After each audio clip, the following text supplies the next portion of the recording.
What is the best survival gun? What is the ideal bug out bag gun? What's the one gun I should have? Well, guys, that's the topic of today's video, and we continue with this series of videos about bugging out, bug out bags, survival kits, and the right tools for you. Now, in this case, we're going to talk about your beloved 22 long rifle carbine. Is it the best bug out bag gun? Is it the best survival gun? Well, it's definitely not a bad choice. Guys, as always, if you enjoy the content of the channel, if you like it by the end of the video, consider subscribing. That is always much appreciated. And you have my books, Survival Kills and Surviving the Economic Collapse, based on first-hand experience going through that, based on many years of doing this seriously, professionally, researching classes, and a lot of things, knowledge acquired over the years that is condensed into my books. So in this case, we're talking about your 22 long rifle carbine. In this case, I have, well, one of these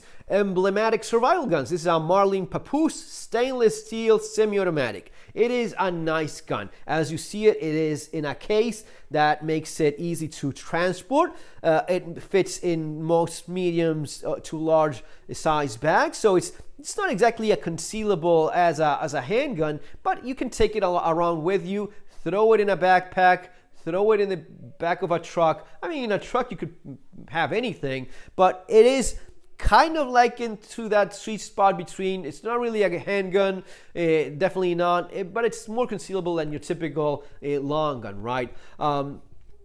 What are the pros and cons of this sort of gun? Well, first of all, I like the idea of something that is easy to disassemble, something that is collapsible, or you can easily disassemble and put it in a pack like this. This is super lightweight, very compact, and you still have the advantage of the full-length carbine in terms of the length of the barrel, the distance between sights. It's quite accurate as it is. And sure, you can get a scope on this thing and make it even more so, but as it is a nice, versatile little 22 long rifle carbine. It may be the case that you go with a Ruger 1022. Now, there's a number, Marlin 60 and the Papoose, I think that's even more popular all over the world than the Ruger 1022. I think that the Marlin 65 is the most produced 22 long rifle carbine in the world. You know, don't quote me on that, but if it's not that, it's super close to it. Definitely more than the Ruger 1022 last time I checked. Maybe it has changed, maybe not, but my point is, it is extremely common, easy to find. Parts are all over. Anywhere that you have parts available, you are very likely to find parts for these things. And that is always a big advantage. The price is really not all that prohibitive. And you're talking about a proper carbine. We were looking at shotguns, handguns, right? Well, all of these things, they have their pros and cons. The 22 long rifle is one of the oldest smokeless powder rounds in the planet. It's been around for such a long time that it's been perfected, maximized into its best capabilities for the size of this thing. Sometimes people think, oh, it's almost like an air gun. No, it's not. No, it's definitely not. Yes, there are some PCP air guns that are super powerful, but in general, no, this is not your typical break barrel air gun. This is quite a bit more power, especially with a carbine length barrel, especially with high velocity ammunition.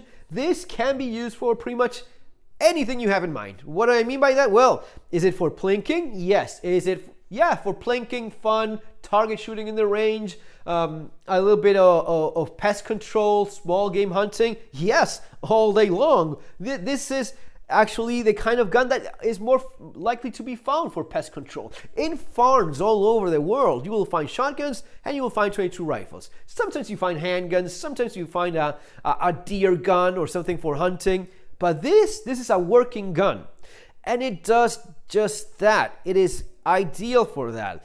It is so versatile. If you ask me between this and a shotgun, man, you're putting me in a very tough spot. I know that for a home defense situation, this is definitely what I would rather have. But a lot of people don't understand how effective this is also for home defense. If you look at the statistics, if you look at the actual numbers of people defending themselves with 22 long rifle, it is overwhelmingly the case that is almost no difference between stopping someone with a 22 or with a shotgun or with a 9mm. In general, the one-shot stop statistics that if you look around, I mean, don't trust me, look them around. In general, people stop attacking when they get shot in general, with anything.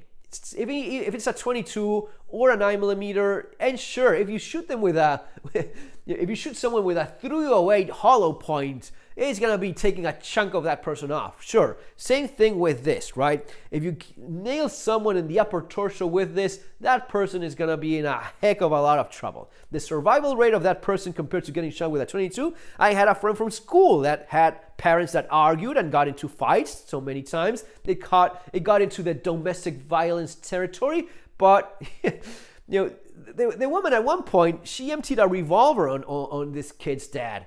They were still married. I think that they got a lot better after that. They got those kind of toxic relationships.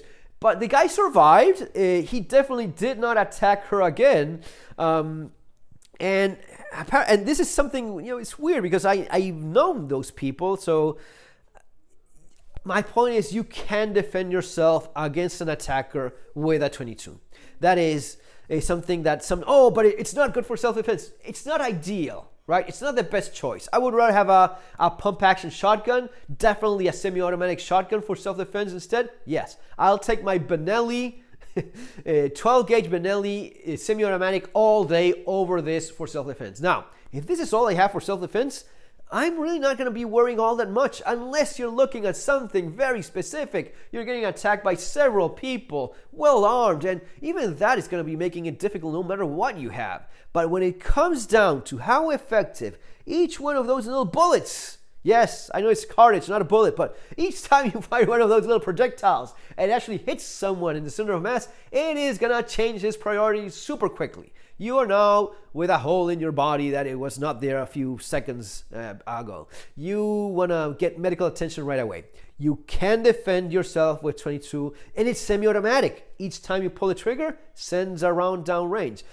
These are 10 rounders. You have more capacity. You have mags with more, and that would be even better. If I have a 20 round magazine capacity, right? 22 long rifle, of which there are plenty. You have definitely for Ruger 1022s, you have a ton of those. Yeah, that would be even better. But with a 22, you are definitely well suited with a gun that will allow you to defend yourself. Can it be used for small game hunting? Yes. Can it be used even for a little bit of a larger game, even though in many places it's not even legal, but it is used by poachers all the time. Everything has been killed. I mean, I believe even elephants have been killed with 22. Yeah, definitely don't go around shooting an elephant with a 22, but it has been done as far as I know. People have used 22 for a number of things that will just go beyond what you would expect. But in terms of survival and preparedness, usually we're focusing on, realistically, it's going to be mostly about self-defense. Is this an adequate self-defense gun?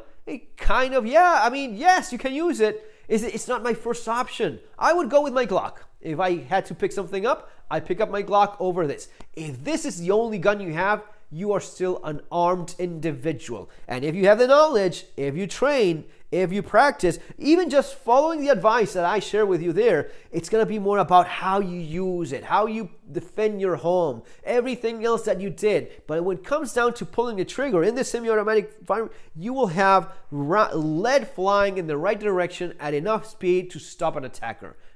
That should not be doubted 1 second. Not the ideal, not the best. You have better options. And again, the beauty is I don't have to just go with this one. I can have this, my Glock, shotgun, carbines, anything you want, right?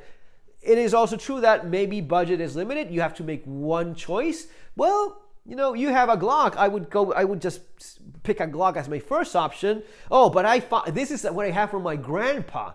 This is the only gun I have. Well, sir, you have a firearm. If you know how to use it, you keep it in proper condition, you find the right ammunition that works reliably for it. That's a big deal with 22s.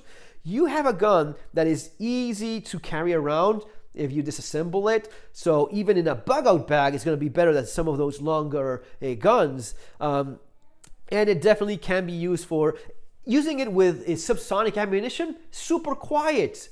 That's yet another advantage this gun has over pretty much all others.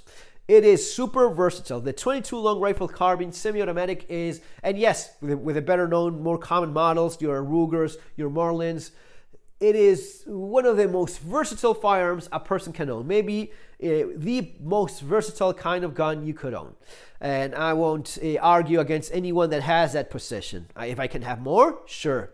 That's always nice to have. More options are always nice to have.